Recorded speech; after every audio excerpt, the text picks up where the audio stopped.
Good evening, Northeast Stars. Tonight we're going to read Hunches and Bunches by Dr. Seuss. Do you ever sit and fidget when you don't know what to do? Everybody gets the fidgets, even me and even you. And today was quite an awful day for me and my poor pup. My trouble was I had a mind, but I couldn't make it up.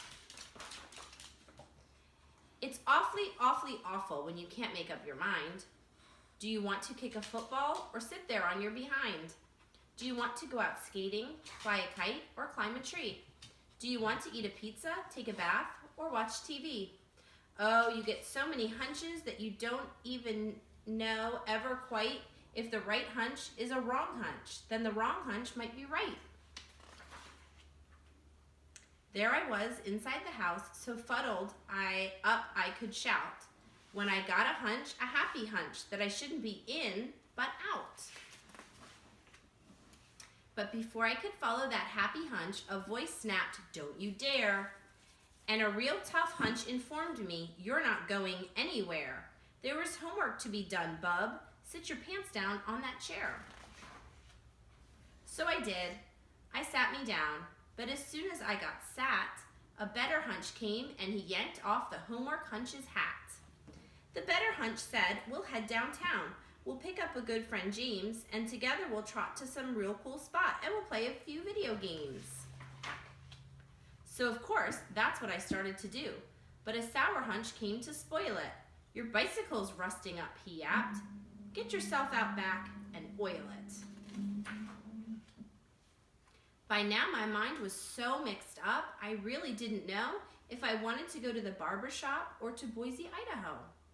Then a very odd hunch upset me when he asked me loud and clear, "Do you think it might be helpful if you went to the bathroom, dear?"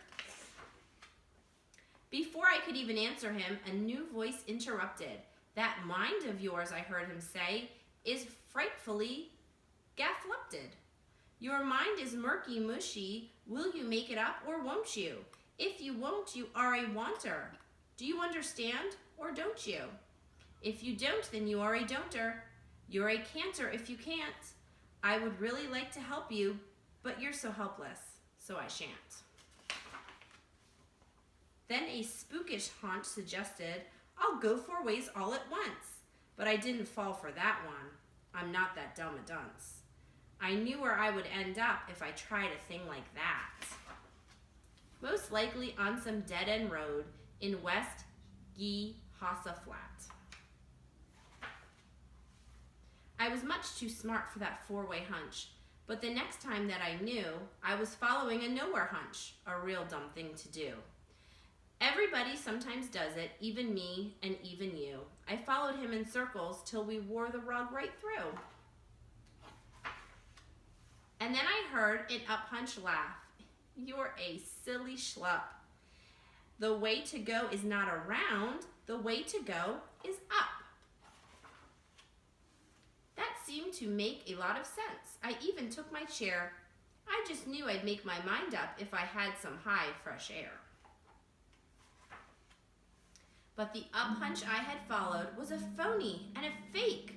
Way up top, I met a down hunch, and he sighed, "For goodness sake, you should never trust an up hunch. You have made a big mistake." Then things got really out of hand. Wild hunches and big bunches were scrapping all around me, throwing crunchy, hunchy punches. And then some super hunch was yelling, "Make up your mind, get it done. Only you can make your mind up, you're the only one." One of me could never do it, and quite suddenly I knew to get a job done like that, it would take more of me, like 2. And maybe even more of me, like 3 of me or 4 of me.